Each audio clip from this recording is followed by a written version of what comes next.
Bem-vindos a um vídeo informativo sobre um tema crucial para a sociedade, a transexualidade na infância. Nossa jornada será guiada por pesquisas acadêmicas recentes e dados estatísticos.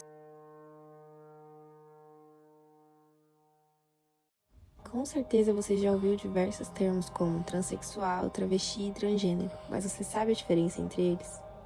A transexualidade é um fenômeno pelo qual indivíduos identificam-se com um gênero que difere do sexo que lhes foi designado no nascimento, buscando frequentemente uma expressão de gênero que esteja alinhada com sua identidade sentida, indo além da binariedade tradicional de gênero. O sexo está relacionado à biologia, aos cromossomos que designam se o indivíduo nascerá com genitálias masculina, feminina ou até mesmo com características de ambos os sexos, os chamados intersexo. Transgênero é a pessoa que tem identidade de gênero diferente do sexo atribuído no nascimento. A expressão inclui pessoas transexuais, travestis, não binárias e outras identidades de gênero. Transsexual está mais atribuído ao sujeito que busca uma transição física, embora o uso do termo esteja passando por mudanças socioculturais. A população trans, no entanto, tem preferido o termo transgênero por ser mais abrangente e menos estigmatizado. Travesti se caracteriza pela expressão da feminilidade aos indivíduos que são designados como homens ao nascer. A travestilidade não se confunde com a transexualidade feminina, e o termo é marcado por forte estigma social relacionado à prostituição e à marginalidade.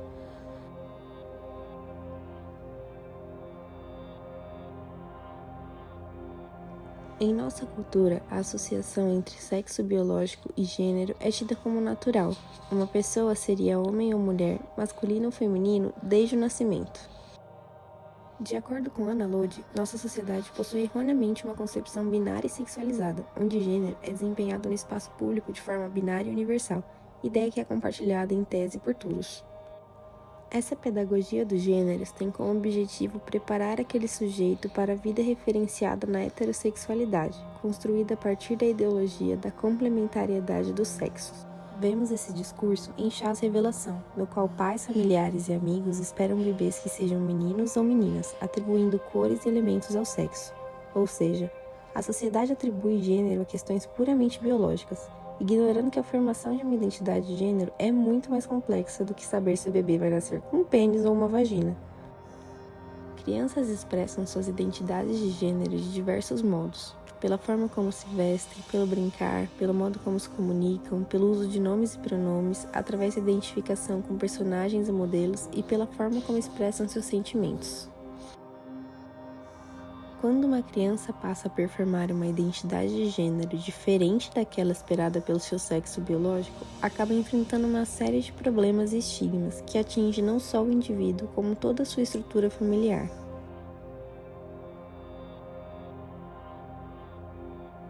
As crianças que não se identificam com o gênero de nascimento enfrentam dificuldades de opressão social e experimentam sentimentos de preconceito, discriminação social e negação quanto à própria identidade de gênero.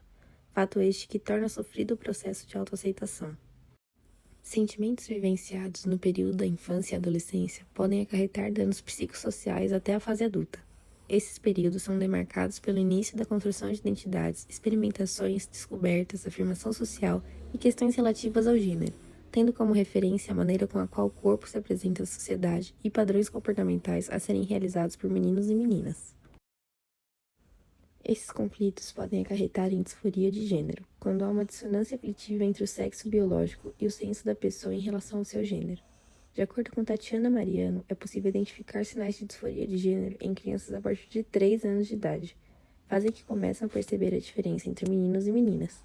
A situação pode se agravar com o início da puberdade.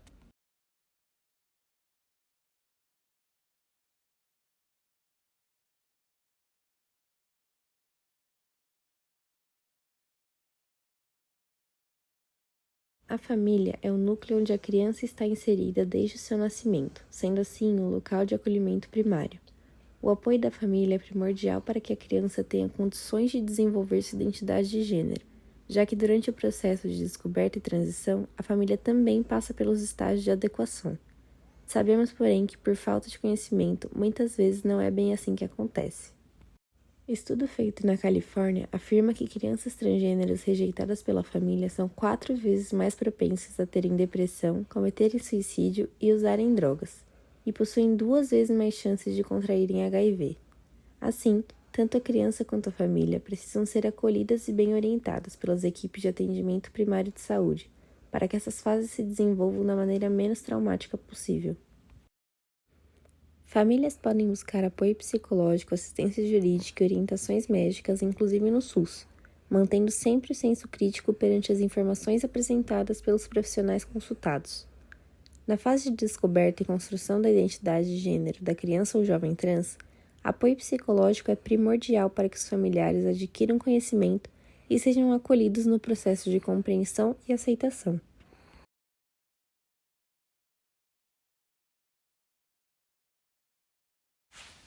A fase escolar é o momento em que a criança começa a sair do seio familiar para o convívio social.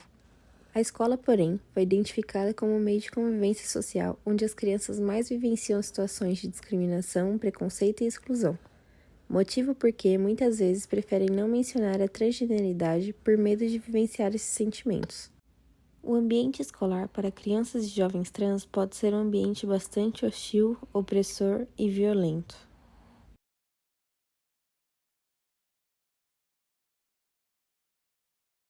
Pesquisas indicam o quanto o convívio social e o ambiente escolar podem ser prejudiciais ao desenvolvimento da identidade de gênero de crianças e jovens trans.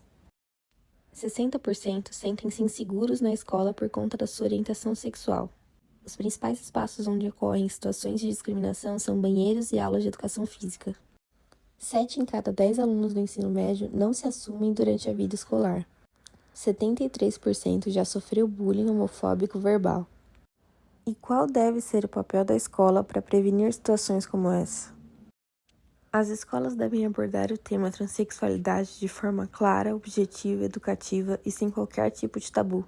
Devem também adotar as medidas e políticas para eliminar o bullying e o comportamento discriminatório, que impedem crianças trans de participar de esportes, usar determinado banheiro ou uniforme que não seja condizente com a sua identidade de gênero.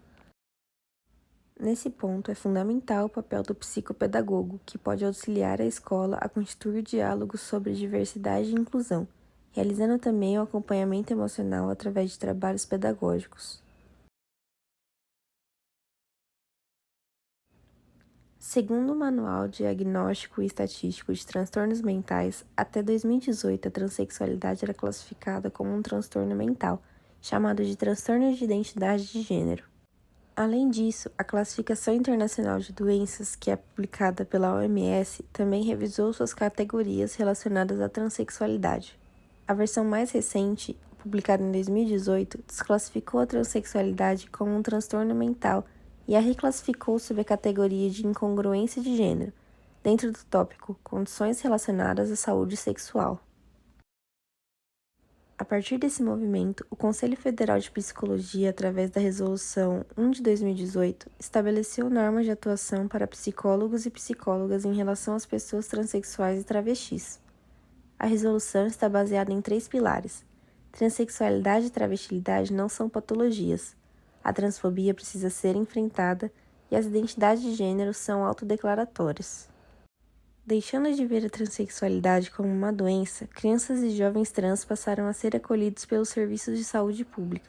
Ainda que no Brasil não seja permitido o início do tratamento hormonal antes dos 18 anos, é possível, perante um rigoroso acompanhamento médico e psicológico, o uso de bloqueadores com o objetivo de diminuir o risco de disforia no início da puberdade. É urgente a criação de políticas públicas e as orientações em geral para que os impactos da discriminação e do preconceito sejam amenizados e todas as crianças possam se valer do seu direito e único dever na infância, brincar e serem felizes. A informação é libertadora. Seja você também um incentivador ou incentivadora do conhecimento. Participe de debates, fóruns e, se presenciar o ato discriminatório, seja a pessoa que esteja no papel do conhecimento da causa e acolha essa pessoa, pois isso sem dúvida fará uma imensa diferença.